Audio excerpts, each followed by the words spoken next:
नमस्कार। आज हम एक बेहद अहम मेडिकल विषय पर गहराई से चर्चा करने वाले हैं। लैरिंजेक्टॉमी, पार्शियल, टोटल और रैडिकल प्रक्रियाओं के बीच आखिर क्या अंतर है?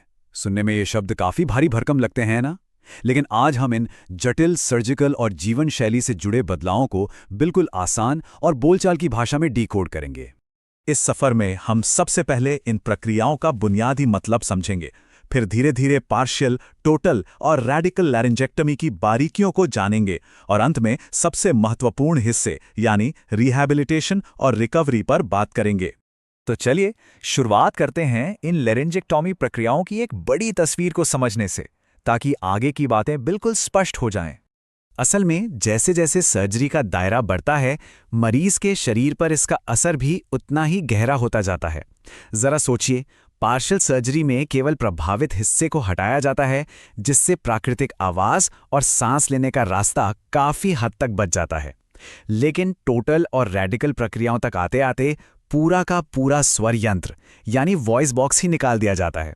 इसका सीधा सा मतलब है प्राकृतिक आवाज का चला जाना और सांस लेने के लिए गले में एक स्थायी छेद, जिसे स्टोमा कहते हैं, उसका बनना। अब इन प्रक्रियाओं को थोड़ा और करीब से समझते हैं। सबसे पहले बात करते हैं पार्शियल लैरिंजेक्टमी की, जहां मुख्य लक्ष्य होता है कार्यक्षमता को बचाए रखना। नाम से ही पता चलता है पार्शियल यानी आंशिक। इस सर्जरी का पूरा फोकस प्रिजर्वेशन या बचाव पर होता है। इसमें केवल उसी हिस्से को निकाला जाता है जहां बीमारी है, जैसे कि वोकल कॉर्ड्स का कोई हिस्सा या ऊपरी भाग।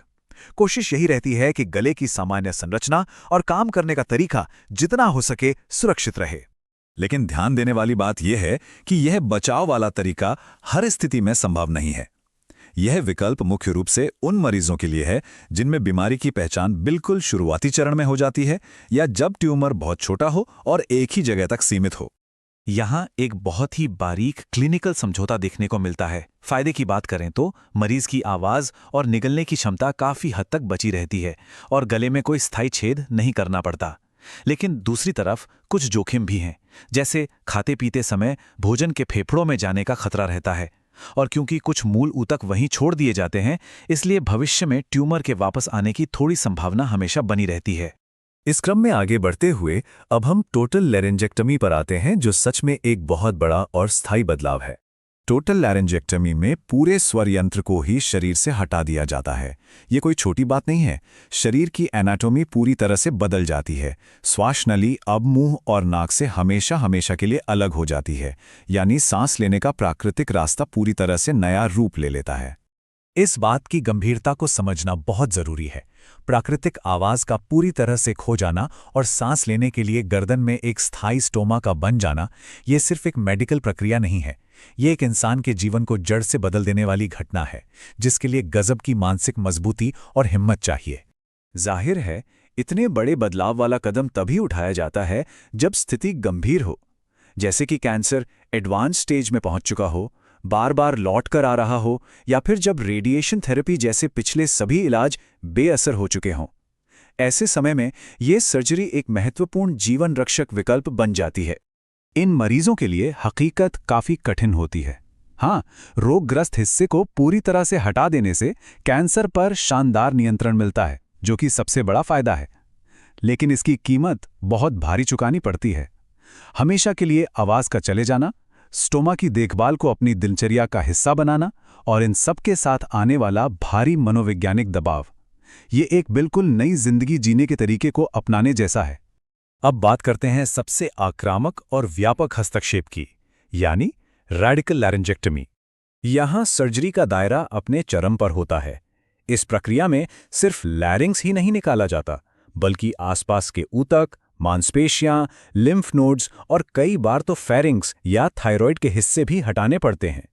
इतनी बड़ी सर्जरी के बाद अक्सर गले को नया आकार देने के लिए रिकंस्ट्रक्टिव सर्जरी की जरूरत पड़ती है, और स्थायी स्टोमा तो बनता ही है। इस तरह की सर्जरी करने की नौबत तब आती है जब कैंसर अत्यधिक आक्रामक हो चुका हो, खासकर तब जब बीमारी आसपास की संरचनाओं और गर्दन के लिम्फ नोड्स तक तेजी से फैल चुकी हो। इस जानलेवा स्थिति में बीमारी को जड़ से खत्म करने के लिए डॉक्टरों के पास ये कड़ा कदम उठाने के अलावा कोई विकल्प नहीं बचता। ये सर्जरी रिस्क और रिवॉर्ड के बीच एक बहुत बड़े संतुलन का उदाहरण है। एक तरफ ट्यूमर को अधिकतम स्तर तक हटाकर एडवांस बीमारी पर नियंत्रण पाया जाता है, लेकिन दूसरी तरफ इसका शरीर पर बहुत भारी असर दिखता है, जैसे कि गले की दिखावट में बड़ा बदलाव, बोलने में गंभीर अक्षमता, रिकवरी में लगने वाला लंबा समय और सर्जरी के बाद जटिलताओं का बहुत ज्यादा जोखिम। इन सभी जीवन बदलने वाली सर्जरी के बाद पूरा ध्यान एक ही दिशा में मुड़ जाता है, और वो है रिहैबिलिटेशन और देखभाल। सर्जरी के बाद की देखभाल का स्तर इस बात पर निर्भर करता है कि सर्जरी कितनी बड़ी थी। पार्शियल सर्जरी के बाद खाने पीने और सांस लेने में मदद कुछ समय के लिए ही चाहिए होती है, लेकिन रेडिकल सर्जरी के बाद एक बहुत ही लंबी और गहन देखभाल की जरूरत पड़ती है। इसमें एयरवे का खास ध्यान रखना, लंबे समय तक नली से पोषण देना, घाव की विशेष देखभाल और सबसे बढ़कर लगातार मनोवैज्ञानिक सहारा देना शामिल होता है। हालांकि टोटल और रैडिकल प्रक्रियाओं में प्राकृतिक आवाज हमेशा के लिए चली जाती है, लेकिन ये किसी भी तरह से संचार का अंत नहीं है। विज्ञान ने कमाल की तरक्की की है। इलेक्ट्रोलैरिंग्स जैसे छोटे उपकरण, एसोफेजियल स्पीच तकनीक और टीईपी यानी ट्रैकियो एसोफेजियल पंक्चर जैसी अद्भुत तकनीकों की मदद से मरीज फिर से अपनी बात कह सकते हैं। ये तकनीकें सचमुच मरीजों की जिंदगी में एक नई रोशनी और आत्मविश्वास वापस लाती हैं। और इसी के साथ हम एक बहुत ही गहरे सवाल पर पहुंचते हैं। जिस तेजी से सर्जिकल सटीकता और वॉइस रिहैबिलिटेशन तकनीकों में नए नए आविष्कार हो रहे हैं, वे किस तरह से इन मरीजों के जीवन को एक नई दिशा दे रहे हैं। ये वाकई सोचने वाली बात है कि मानव शरीर का लचीलापन और मेडिकल साइंस की असीम संभावनाएं मिलकर क्या कुछ मुमकिन नहीं कर सकती।